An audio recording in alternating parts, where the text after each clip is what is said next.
Hello, my friend, and welcome to the 498th episode of the Sales Podcast. I'm Wes Schaefer, the Sales Whisperer, your host. Today we have Oleg Campbell, but I made him give us his real name. Oleg Bilozor from the Ukraine. We get into why he changed his name and why he's going back. How he made his vision, his dream, a reality. The sacrifices he made, how he plotted things out, how he methodically went about achieving his goals, and how he's really only just beginning. But this goes back to 2009. English was his second language. You'll notice he's got a pretty strong accent, but it's worth listening to, making you focus. If you're like me, I listen to podcasts usually at double speed. But if they have a strong British accent, Australian, I got to slow it down to 1.5, so you'll probably slow this down a little bit. But again, it's worth it. We peel all this back. His story is just really cool. He's still a young guy, and how he turned things around, how he outsourced some key work so he could focus, how he's doing it again. I think you're in for a treat with this. So. And as I mentioned before, I am fired up on some things I'm working on, tightening up the Sell More of Everything program, all types of content, the 7 Deadly Sins of Selling, the Make Every Sale 41 video series. It's on demand, the workbook I'm adding to. I'm going through all this and documenting everything in a very detailed Google sheet to help you stay on task. I'm doing this. I'm doing a 5-week intensive starting next week for a software client, training 21 of their people. We're going to get all 100 of them this year. So it's forcing me to up my game. It's cool. It's exciting, and you're going to benefit from it. So if you're in the program, you're going to get me at my best in a long time. I've been coasting. I've talked to people, and it's nice when you want to coast. It's good to be able to, but you can't coast too long. And I've coasted too long. I've been doing more on my blog. I've got a good assistant, tightening things up, launching my real estate investing business. I'm not a realtor. My son's a realtor, but we're not doing traditional real estate. They always say if you want something done, give it to a busy person. So I love getting busy again. The creative juices are flowing. Working on the Diary of a Wimpy Salesman book, tightening up the online program. So come join. Every Monday morning we get after it. So if you want to grow, that's the way to do it. Because not only do we get on the calls, but there's a private group. You can ask questions at any time. So you're never more than a few hours away at most from hearing from me if you need help. Okay? sellmoreofeverything.com. Now let's bring on Oleg. Oleg Campbell, all the way from the Ukraine, founder of Reply.io. Welcome to the Sales Podcast, man. How the heck are you? Hey, Wes. Thanks for having me. So how does a Ukrainian go to San Francisco, then Canada, then back, and create a sales tool for LinkedIn? Oh, yeah, that's a circuitous route. That's a good question, and I think I have a long answer for it. So again, I'll try to be brief, if you don't mind. So sure. I'll tell a bit of my story. And I started my career as a programmer. I loved programming from the childhood. And basically, I started working as a programmer at 19 in Ukraine, but I kind of know that I always want to go to North America and work as programmer in North America. That's where all the technologies are. And somehow I heard that you can make there a lot of money. So I had this dream, go to America and work as programmer and make real money. Nice. And I think when I had 2 years of experience as a programmer, I thought I'm good enough So I'm ready to go to United States and make a lot of money. And basically, again, and I started kind of finding the ways how to get to United States, all this dreamland. And basically, I ended up again going. I found it was much easier to go to Canada, and there was some opportunities to get work visa, to get just visa. So I ended up going to Canada actually first, and I spent 4 years in Vancouver, even immigrated to Canada. And at that time, basically, once I arrived to Canada, I found a job as a programmer.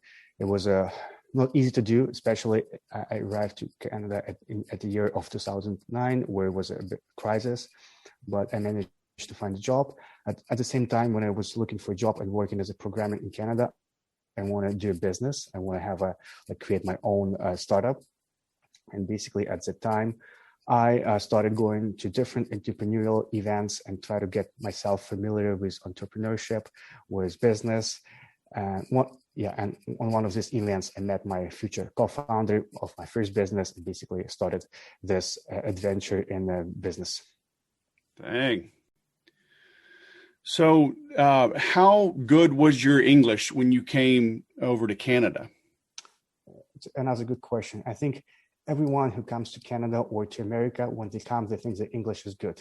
But when they come, they realize it's not quite good. I mean, it was good for some type of conversation, but definitely it was hard to communicate over phone, and hard to do like simple basic stuff. I think my English was okay, but usually, again, I need to tell something a few times until someone understands me, or basically, yeah. And I remember for the first 2 years, making a phone call, it was a stress, or it was a stress. So right. It could be many times I pick up the phone and I can't understand what they want from me, or the person right. can't understand me. Yeah. So why were you making phone calls if you were a computer programmer? Was this to try to sell your own business, or were you doing other work? Yeah, initially phone calls was for interviews when I wanted to find a job as a programmer. So that's the first. But then after, just daily things like banking and just regular calls, like call from bank, call to bank, all this regular calls that may appear while you live. And so in computer programming, are the languages universal? Right. I mean, I know like with the Cyrillic alphabet, I mean, it's different than what we use right over in North America and the rest of Europe. But are you like, if you learn Python or whatever, do the Chinese and Ukrainians and Americans, do you code the same way? Yeah, you're right. So we code the same way. So it's universal. Moreover, again, most of the programmers they can read in English. So basically, a lot of materials, a lot of educational materials are in English. So usually programmers can do that. That's why, again, you may see all this tech hired people all over the world because it's more important. Because it's universal. Now, because it's programming, I mean, I've hired, I had an editor or a guy did the digital version of my second book, and he was in the Ukraine. Mm-hmm. I'm sorry, he was in Romania, so nearby. Did you want the experience of working in North America, or can you get paid more? So you wanted to come over here? Like what propelled you to come over? I think as this time, it was kind of a dream. I don't know. I just had this dream from the age of like 15 or 16. But I think for the most of people, it could be higher pay. But I believe nowadays, maybe it was a different pay in 5 years ago, 10 years ago. Right now, with all these remote job possibilities, you can actually get paid the same in India, for example, or Philippines. You can get paid the same amount of money that you would be paid in US, but cost of living in India or Philippines a few times or significantly lower. So actually you can make more money at the end of the day. So I think there's a few reasons. And the first reason, again, if you work at some top tech companies, Google, Apple, more speed. You'll get this ability to work in this huge company. And third, I think a lot of people would come for the security that these like developed countries can provide, that like some other countries can't. And Right. I think you brought up a really interesting question. So I believe initially I went to Canada for the security, but once I got the security, become, I don't know, got the security, I think I started looking more for opportunities, and this Right. interests me more right now. And I believe world become more horizontal. So people, this especially with remote work, with internet. We basically it's depend your level of life less depend on where you are, but more depend if you have this profession where you can work online, but it more depends basically on your skills. So some people in third world countries could make more money than people in North America because they're just good programmers, for example. Mm-hmm. When you say security, what do you mean? Just like job security, or what? Was it easier to get hired in Canada? Security sense, I think for me security at that point was I don't know. I think I was overthinking a bit. Just everything. Another thing is wanted to see a country where everything is right.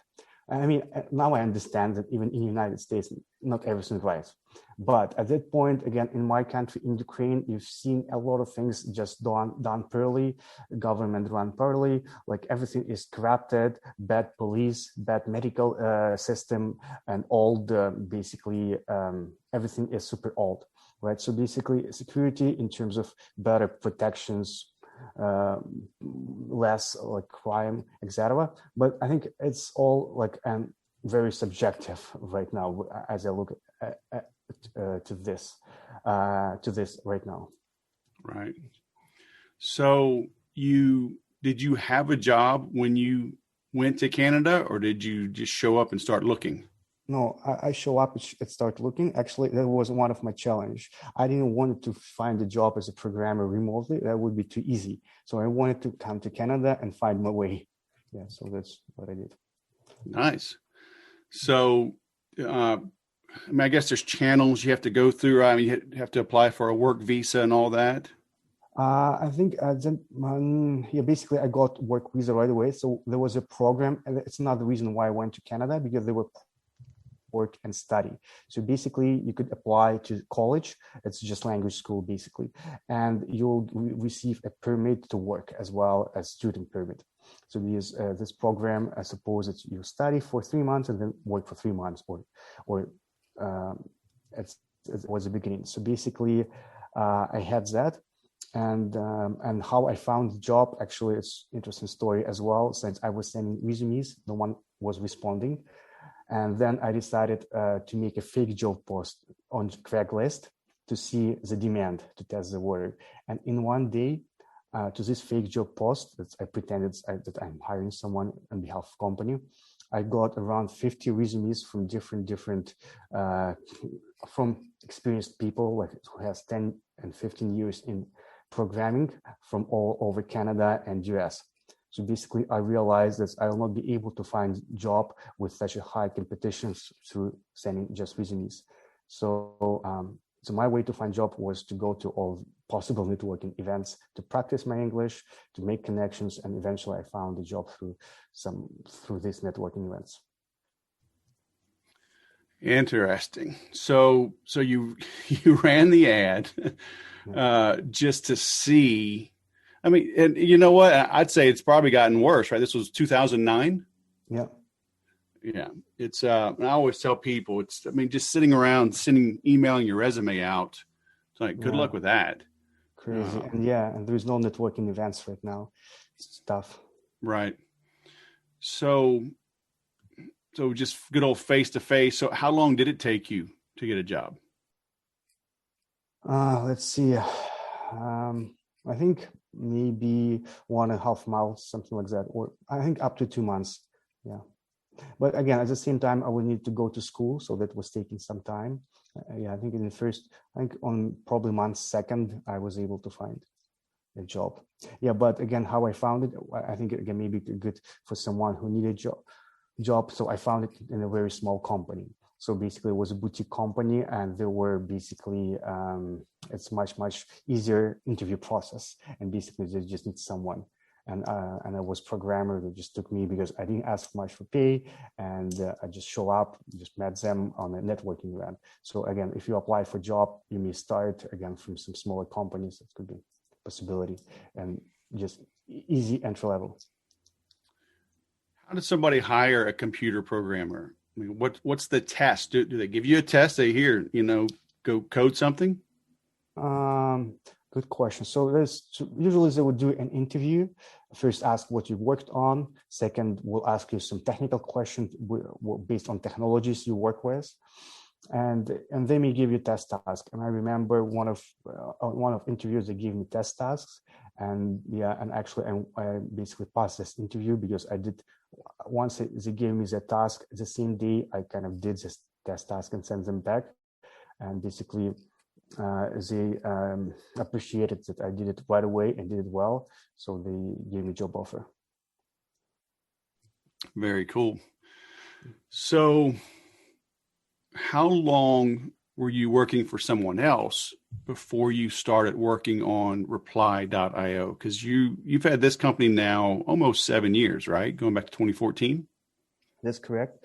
I think I worked for someone around 4 years, but maybe it could be another tip for someone who want to start a company.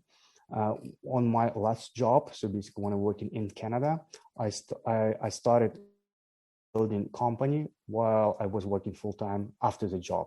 So how this happened, I realized I was saving money, and I realized I gotta ask myself, why am I saving money? And the answer was to start my business. And then I thought, oh, why can't I do it right away with just with this money that I receive monthly? So what I did while I was working full-time as a programmer in Canada for the high pay, I was basically taking part of this salary and paying someone in Ukraine to work full-time on my project.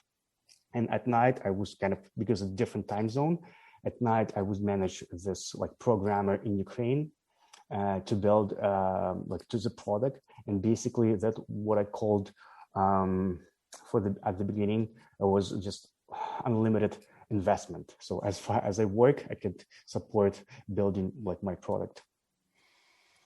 Very nice. Pretty savvy there. Yeah. So you knew what you wanted. You just didn't have all the time in the world. So made sure that they got it done for you. That's cool. So how long did you use someone else? How long before you could go out on your own? I think again, it takes for both my company. Reply is a second company. First one was called Tago. It was a system for creating and tracking QR codes. Basically, it took for both companies, it took around a year to get the businesses going. So usually it takes around a year.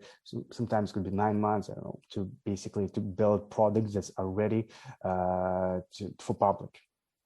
And yeah, so basically it took me 1 year to build this product, and as well another like 6 months, I believe, until we got to like around after the launch to around 8K in the monthly revenue. So it was enough for me so I was able to leave a job, because again, 8K, it's not big money, but it was enough for 3 people, just to live. So how did you get your first customers? Good question. So for the first business, I think a lot of people, when they start business, they basically some of them may not spend a lot of time on marketing. So basically, when I started doing business, I spent a lot of time learning marketing. It's the same I was learning programming before. So when the time came to launch my first business, basically I used marketing skills that I learned before. So I did SEO, and like we created some content, link building, all that stuff. And second, I did like Google Ads. So as well, I had I was investing. It was not a lot of money, maybe a few $100s. I was investing in Google Ads, and magically, I think third thing could be just luck, or as well understanding that we made the right move. So we built QR code management system. In a year where QR codes become very popular in North America. And basically, we made a presence on Google. If someone was searching for QR code management software, they either would see our website from organic search or our ad. They basically would go to the website, sign up for a trial, and use product. So some of them, since I was a programmer, we didn't have sales team, no one even calling us. So they would go and buy product. But as well, again, we had a phone number on the website. And I remember I was working my day job and I had someone calling me saying, hey, I just paid for Tago. And there was two things that shocked me at the time. Someone basically wanted to pay for our software. And second is someone called it by name. The name we just came up, it was not existed before, right? So I was so happy. So basically he has some problems with payment, but we went get this payment through. So basically we were just getting not a lot of what we were getting inbound traffic that would be buying our software. And funny enough, we had vendors came to us through like just Google search and actually become our customers, just signing up right from the website. Yeah.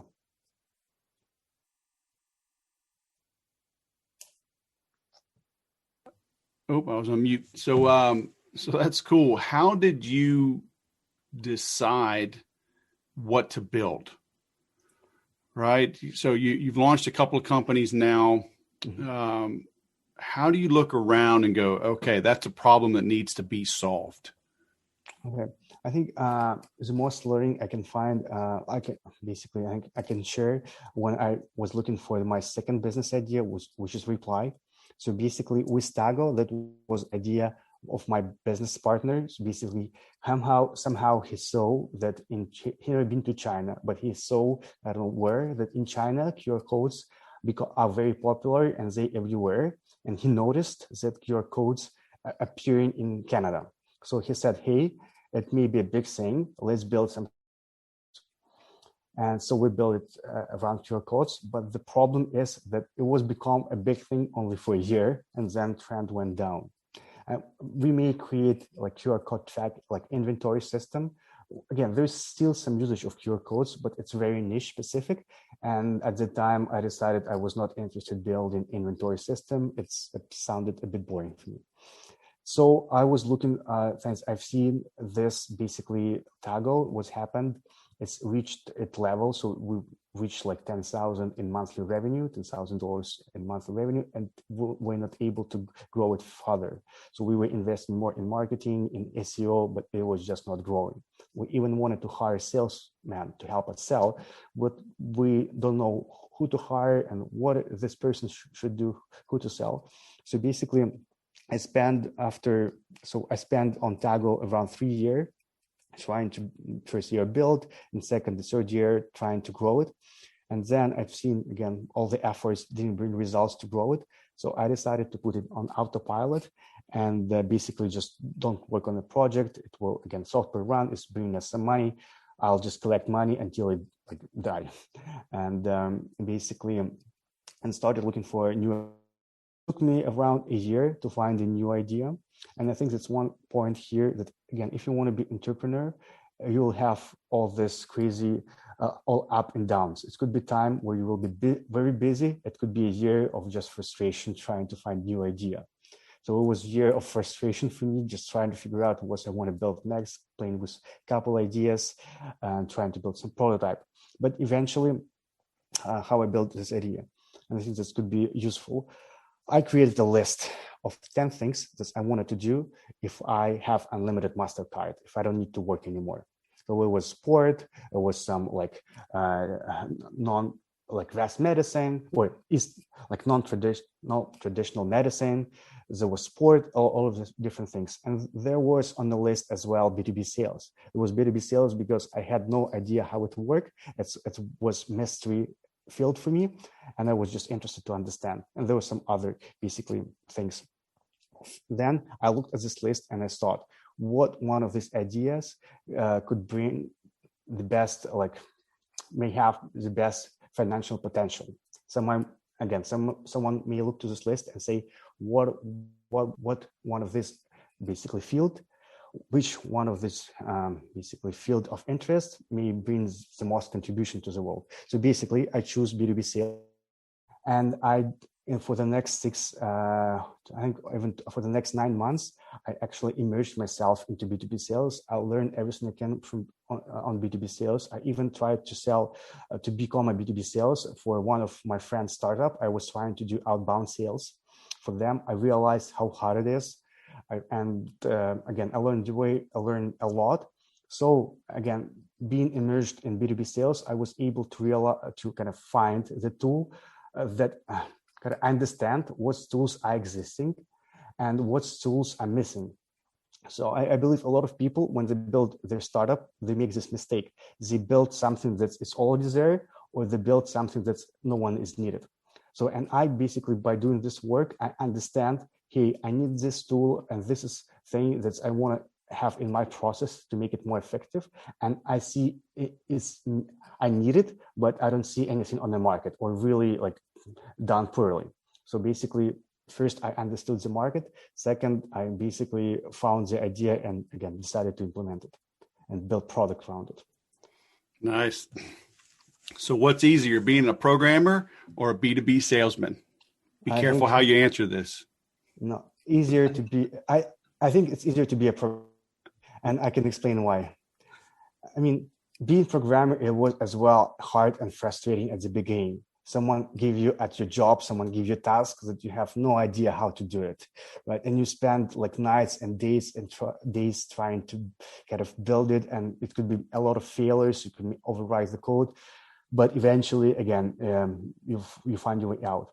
In B2B sales, I had the same problem, like how to solve the problem, like product, especially, I'm talking about outbound sales, not inbound one. Outbound, how to build outbound sales from scratch. Product, no one know, you don't know who may need this, and you're just knocking in the door, and it's very frustrating, very hard to get this going. I love it. So many people, because the grass is always greener, right?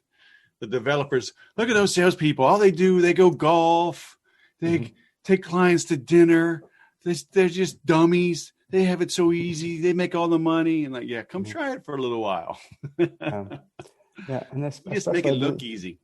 Yeah, I think it's as well two types of people. First, like salespeople, I think someone should be good at conversation and should love talking to people. And programmer, they're more introverts, right? So for me, what I realized at the time, it's much easier to write a code when I just focused and not distracted than spend my energy talking. It's required as well so much energy. You need to show up to this meeting, right? All this time. We have 5 meetings during the day. It's adding much stress. Whether when you do coding, you can just sit quietly and just think. Right. So you've got your one business, Tago, right? It's just kind of running on autopilot. You are in the research phase. You come across the idea now for reply.io. How long did it take to develop that before you got your first customer? Okay, good question. It took 4 months, and I had the goal. I think another problem a lot of entrepreneurs do is they just take it too long to build and just make it too complicated, too sophisticated. So my goal was to build like most viable product or as much as possible and get the first money as fast as possible. So it took me 4 months from like first line of code to basically to first sale. Then again, once we did first sale, it took us maybe another 9 months to polish it and just ready to this full production use, make it like real release. Before it was kind of really most a prototype, but it was working, it was bringing value, so we could charge for it. How do you get those first customers? Do you give it away? Do you sell it at a deep discount? How do you get somebody to buy in and trust you? Yeah, I think at the time, so first of all, like these people, this will be all early adopter who will be buying. So these people who are national, so basically who they are open to try something new, something that's is they know is like scratchy or not fully ready yet, but they're kind of interested in new technologies. And I think so. How I found them? First, I did a post on. So I think it worked at that time. This time it could be different strategy. This time it could be like I think what will work as a launch on the product hand. I know if you're familiar, it's basically where all the new products launched. At that time, it was no product hand. I was on Q&A website like Quora. So basically, if someone was looking for something that I have, I would just answer, say, hey, we just built a tool for this and providing a link. So first people, they were finding our tool through this like Quora Q&A website. And yeah, I sell a huge discount. Instead of we were charging $70 per user, and I believe I charged my first user like $35 per user, like 50% discount. Yeah, something like that. I don't know, probably not right now. I wouldn't do that and would not suggest, but at the time it did work for me. Sure. So were you doing the coding, or were you still paying people back in the Ukraine to do it while you did other things? Yeah, I think at the time I already came back to Ukraine and I hired programmer right away. So actually during this year when I was researching what I'm going to do, I actually built a few prototypes by myself. But when I kind of discovered this idea of Reply.io, I thought, no, if this is something here, I need to go like full steam ahead, and I need to hire a developer right away to work with this full time. So I hired a developer right away, and basically I was using money that were coming from Tago. So that's another reason why I moved to Ukraine, because Tago were giving me, because I had partners there, had some employees there, Tago were giving me around $3,000 per month. And when I moved to Ukraine, I was able to live on $1,000 per month, and cost of living much cheaper there, and then pay first developer like $2,000 salary. So that's how it started.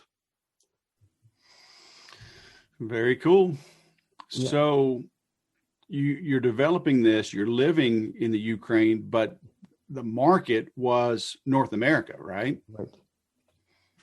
So how do you start reaching those prospects, to begin making those sales? So since I was living again, first product Tago, I was doing marketing for North American market. And then again, I lived in like North America for over 5 years. So I think I had some understanding. Another thing is basically, I was just making all these calls at night, making demos at night. It was hard. And when you need to do a call at 9 p.m., 10 p.m., 11 p.m. your time, and you work again, usually from the morning till this night. So I was basically selling from here. But once we got to 10,000 in revenue, $10,000 in monthly revenue, I was able to hire first a sales rep, and we hired someone in Toronto. So basically at that time, I may not do this night calls and have someone in Canada who's that time zone, who's native to like North American culture, basically do all these calls. But it's a really good question, and I think again a really fan of Notion that again I don't know, it's kind of, I think it's very futuristic, but I believe, I don't know, who knows, maybe 100 years from now there will be no countries, there will be like, let's say, English all around the world. So we don't have these borders, we don't have these miscommunications, and we can just again build businesses or do science without these borders, because I think that's where it goes with our seeing how connected we are and how more connected we're becoming. Right. How did you compensate that first salesperson? Was it more commission? Was it like a salary for a short time, then replaced by commission? Because that's always a balancing act, getting a good person on board. And how do you compensate them? Yeah, so I think at the beginning it was a salary and as well a good, I would say, option pool. Or I think at the time I was looking for VP of sales, and basically I was ready to give 5% of company than an VP of sales role and just the lowest salary he would accept, right? So I think I was trying to sell again. The idea here would to be find someone who just want to work with a startup and have some like percent or stake in the company. So I found a person who has been on the corporate jobs before. He kind of have saved some money, so he could basically jump into this venture and for some time kind of to get this cut of salary in but get a percent from the company. Very cool. So what compelled you to move back, or did you move back to the States once that was up and running and then move back to the Ukraine again? Yeah, I think I was going between US and Ukraine and Canada sometime. Since my vision and goal was to build, and right now it's to build a global company. Ideally, I want to hire people whenever they are. I just want to hire the best people whenever they are. But it's hard to do again, since it's not easy to do. But I really want to have a global business. And how it works that time, I was spending like 3 months in like US, and then the rest of time I was like 9 months in Ukraine. And another thing that I want to mention, and I think at that time I didn't really need to be in US because we had sales teams there and they again do all the sales. The reason I would go to US and just for conferences or just meet with some customers or talk to investors, I was researching these opportunities. So it was enough to be just maybe come once a year for a few months. And yeah. Very cool. So reply.io, is it specifically tied to LinkedIn, right? Actually, you made it a bit incorrect. So we started with emails, and we do have LinkedIn right now. We do like email automation and sending emails and follow-ups. It's not just autoresponder. It's much more features beyond. It's like different. We have some AI side. It's like a lot of things to automate your like day-to-day process. But right now it's multi-channel. I would say it's a multi-channel platform. So we have email, LinkedIn, we have SMS, we have like WhatsApp, and we have phone calls. So basically right now, the best approach would be multi-channel, since some people already stop checking emails. Some people don't check LinkedIn. And if you want to reach out to someone, you need to use channels where they are. So for example, in Reply, we use our own tool. Once we implemented multi-channel approach to talk with our inbound leads, we see conversion raised 2x. So basically, we may again try to email someone. We see some, like the system will email someone and see that email is not getting response, then automated SMS could be sent. And basically SMS could say, hey, Jason, I just sent you email, Reply trial. And then please call me back if you're interested to talk on Reply, let's say. And then what we would see is that people would reply to this SMS or calling back saying, hey, thanks for sending SMS. I don't check my emails, right? So someone may not check this email. Someone may not check LinkedIn. So I think it's where we're heading, to use multiple channels to communicate with customers. All right. Well, that's pretty cool. I'm so funny. I just got a text this morning from a business. They ran an ad on Facebook, and it's one of these stretching companies. It's not a chiropractor, it's not a massage. They literally stretch you, Mm-hmm. And I've been wanting to try those. I guess there's a new one here, and I don't know, because of COVID, maybe they weren't as active. So I filled something out. Like I forget. I mean, like at least 2 weeks ago, maybe 3 weeks ago. And like I heard nothing. And then this morning I get a text. Like, where have y'all been? Now I'm texting. I'm like, hey, I'll come in. They're not following up. It just, being a sales and marketing guy, it just kills me. So with your software, is it standalone, or do I need my own CRM, and then yours is like an engine kind of like that helps sort of supercharge my CRM? Yeah, good question. And maybe again, it's good to tell more about our system. So basically, it could be used as standalone application, and it could be, and most of our users use it together with CRM. So how we explain it, CRM is where all your data is stored. And usually CRM would have some kind of communication functionality, some kind of, but usually it's not that great. It doesn't kind of, sometimes emails sent through CRM would like look like robotic, or go into updates folder of in Gmail. So it's just, and with Reply, we decided we're not going to build CRM. We decided we build communications, one-to-many communication kind of platform, and focus on making communication really well. So we could use, so we would use Reply with your CRM platform. So basically, one use case could be, you have your trial leads, or your like inbound leads or outbound leads. You feed them into Reply. Reply makes sure it works with these leads to book a meeting. Once you take a meeting and basically ready to close this person or just move to opportunity stage, you basically will work with this prospect in CRM. At some point, for example, or you closed this prospect as a customer and you want to, let's say, follow up with this customer in a few weeks, you may add them again to our communication platform to automatically send some follow-up emails.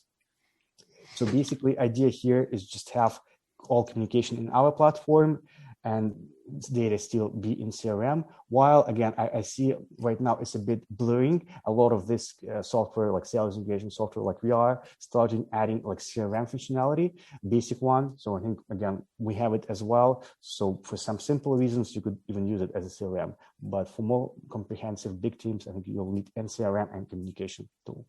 And one thing I just want to mention, CRMs like HubSpot, they adding this communication part as well. But the problem, this communication part, it's still not that good as we do it. Right? That's why people still do like integration and use Boss. Gotcha. So I'm adding the extension right now to my Chrome. You've got sales engagement, you've got email search. So this will go out and scour the internet to find valid emails for people, for leads? Yeah, for our Chrome extension. So basically it's search for emails on LinkedIn. So you need to basically create a search criteria on LinkedIn, what kind of people you want to find.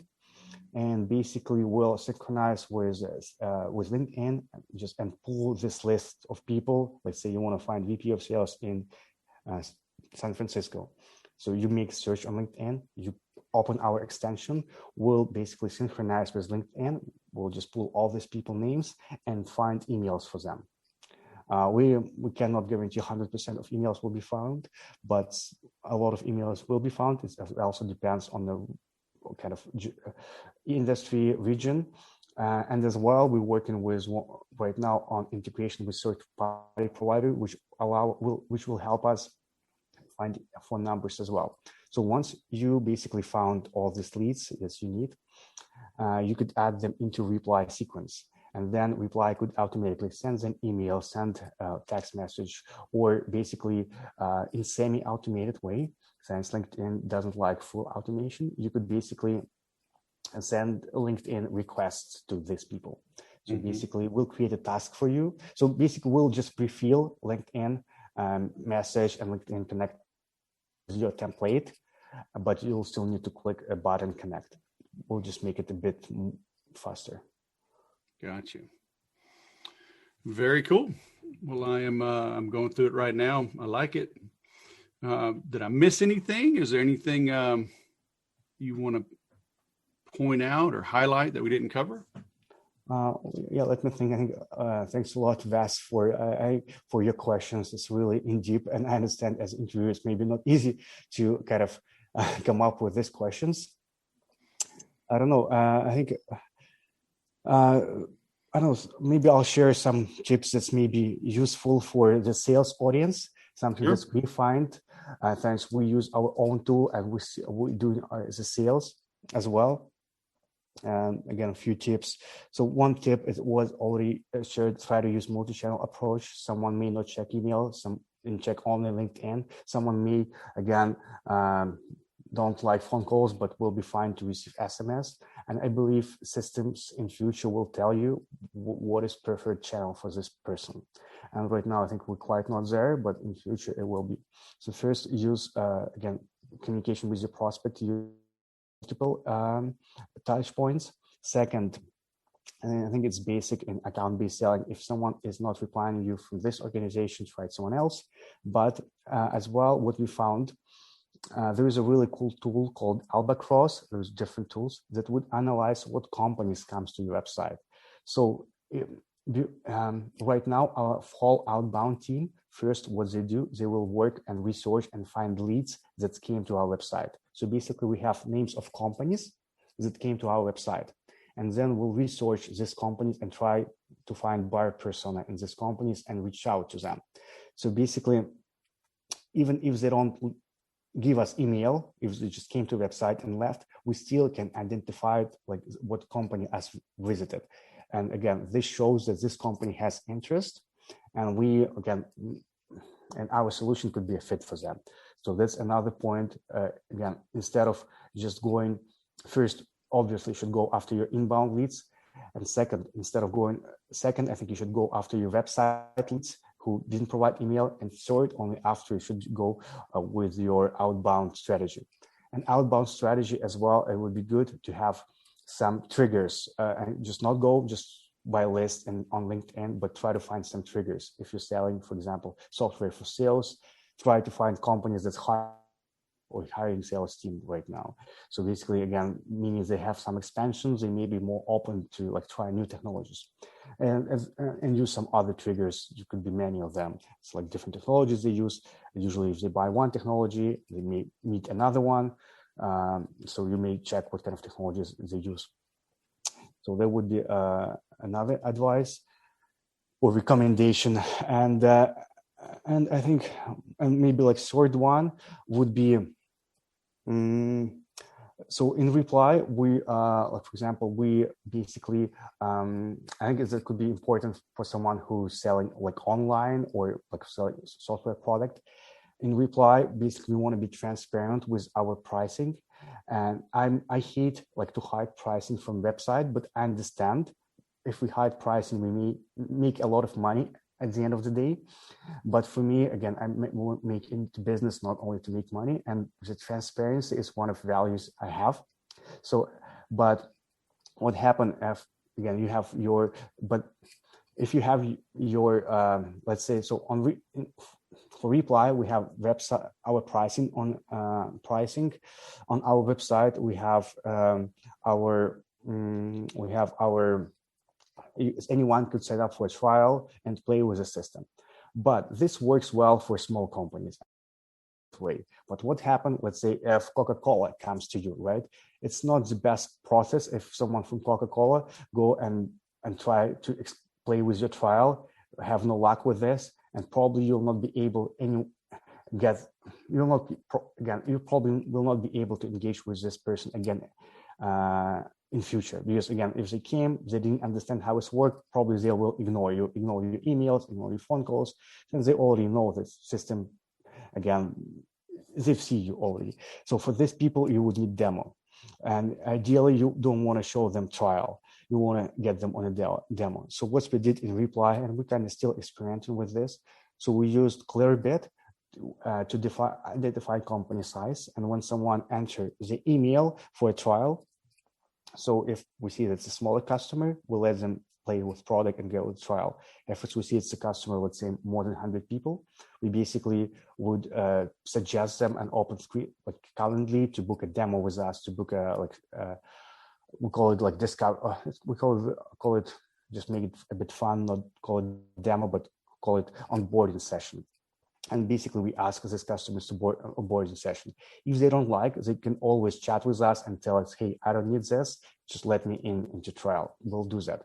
But most of the companies, they used to this sales process, and they would book a demo with you. So again, by doing this, we're still transparent with like our pricing, with our product, but small users can go through trial flow, and bigger companies will go through the demo, which I think is fine because that's their buying process. And if you do if someone from like, let's say, big company come to you, you don't want them play with your system by himself. You want to have them on demo, and you want to have on this demo few stakeholders, right? You want to do demo for a team, and basically that's why, again, I think it's fair to invite the whole team and ask to go through demo with your software. Yeah, you got to get them using it. It's not enough to make that sale. You want them to keep it. Mm-hmm. And in order to keep it, they've got to get a benefit from it.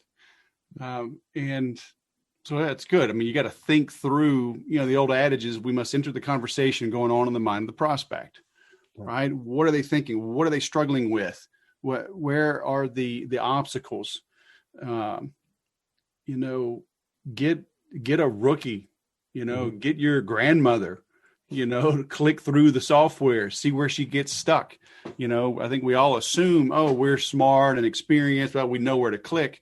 It's not always obvious, so make sure it's, and more important, and not only usability as well. If it's even perfect usability, you may not always understand what the tool for, you may not always see the vision behind, right? But if you got sold on this vision on how it can benefit your business, you'll just basically you'll just get a bit absolutely different perspective. Hey, we'll help you grow sales. By the way, we have a tool for this, right? So that should be selling the approach first, and tool is secondary. Very cool. Well, I am linking to your software, reply.io. You've got a free 14-day trial. And I encourage everyone to give it a shot, see how it works, and make more sales, more money, right? That's correct.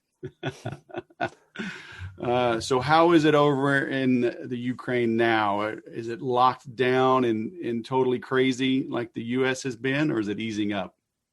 I think it's easing up, but as well, right now, actually, I'm in Egypt. Again, you didn't ask, so I'm originally from Ukraine, but I went for the 3 months. I went to Egypt, and there's a couple of reasons. I think this could be useful for your audience as well. First of all, because I think I decided for myself, I want to have like 3 months really focused work, fitness, and self-development. So I decided it will be much easier for me to do this in Egypt, and sign in 5-star all-inclusive hotel for the price of $50 per day with meals. So it's insanely cheap for the US. With meals? Yeah, with meals. It's $50 per day with meals. Oh, sign me up. Yeah, so basically I live in here. I don't worry about food. I have gym on the hotel territory. I have a good trainer here. I swim in the sea. I pay for that only $50 a day. And as well, I want to say, and I save in money. So even in Ukraine, I spend more per month than this money. So visually, it's really good, basically, way to focus. And I think I got this idea from writers. So writer, when they want to write a book. Oh, writer. Like writers. When they want a book, they usually will go, let's say, for 3 months and close themselves in a house somewhere, maybe with some other writers, and they would write a book in this 3 months. So I thought, hey, it's winter, it's COVID, nothing out there happening. So I just want to close myself somewhere and just focus on few things that I think important for a short period of time. So Egypt was just more open. I mean, a lot of countries, well, I guess as long as you quarantine. Yeah, Egypt, you just can't enter it easily. So basically just need to have like PCR test, and that's it. Oh, okay. Yeah. And where are you in Egypt? Yeah, so actually it's a good question as well. So the city where I am is called El Guna. And what is interesting about this city, that it's only 30 years old city.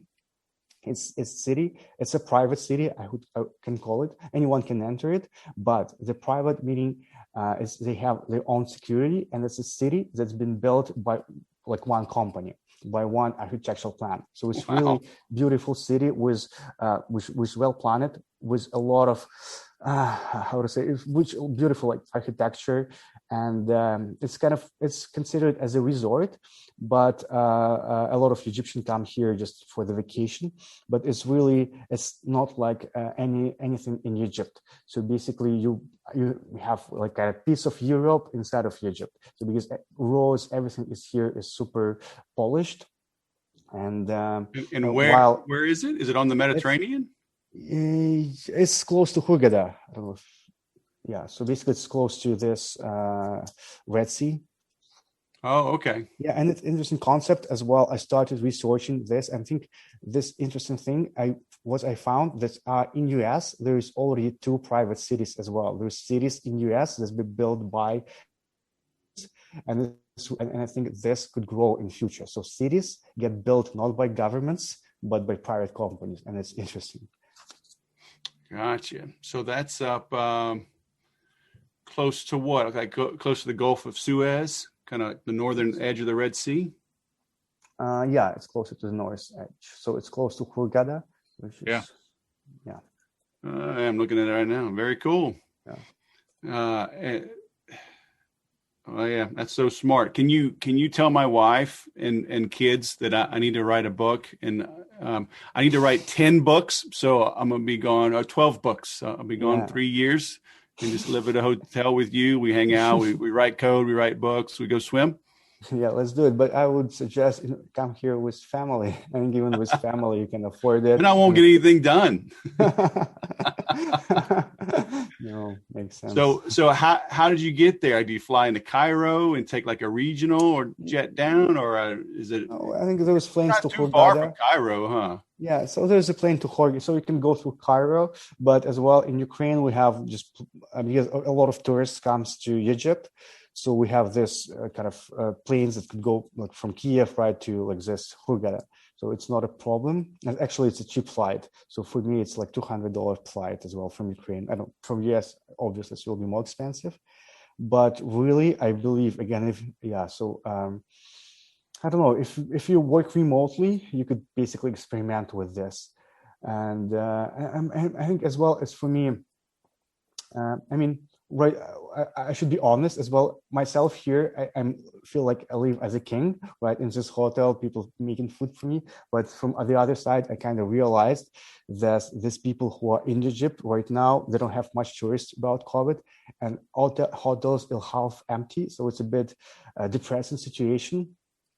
So, but again, I'm a big believer that like in future, as we getting more global, the level of life and opportunities will be more kind of aligned across different countries. Mm-hmm. I did 2 short tours in the UAE way back in 94, 95. Even back then, it was very relaxed. I mean, they had pubs. I'd go with my British friends and, we could have a pint.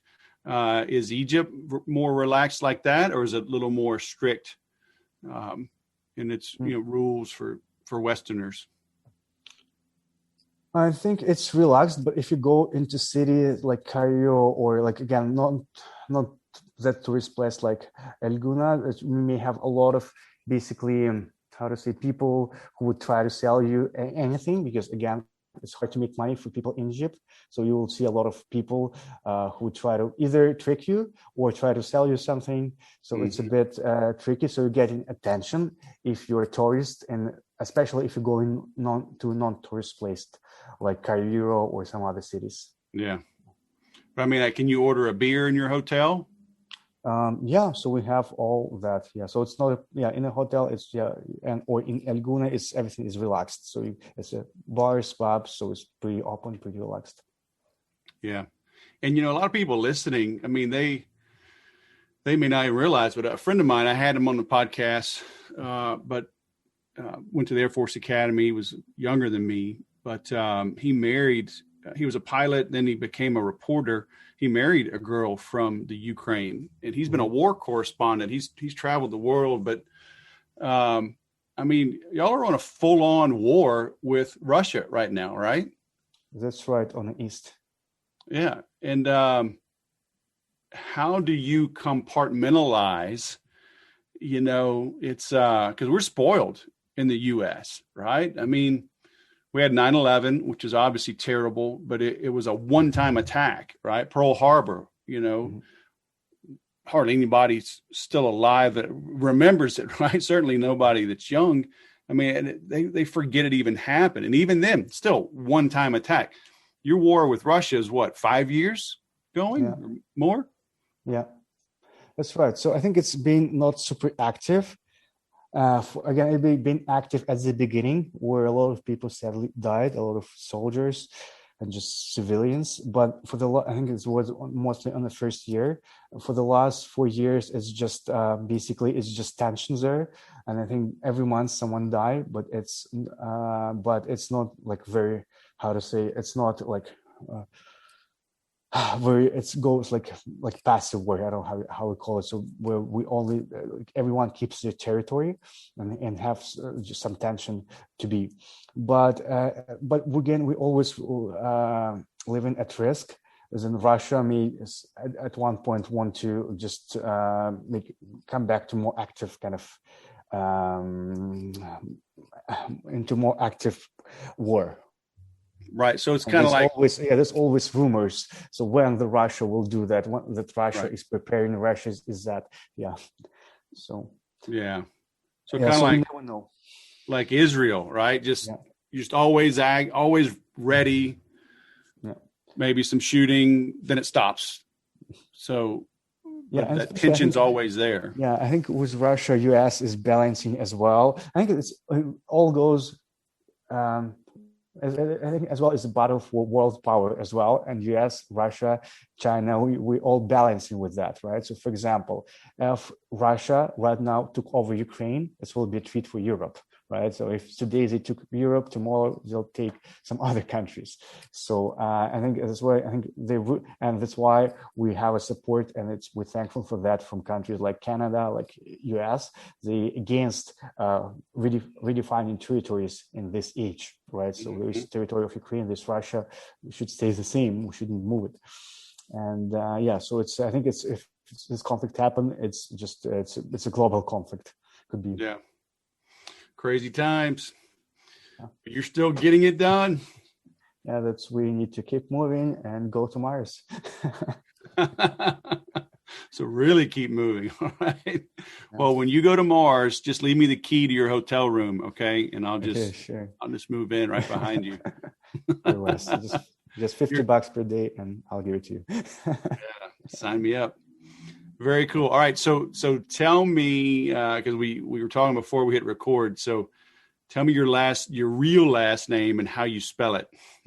Yeah. So it's a good question. My real last name is Bilozor. So it's Bilozor.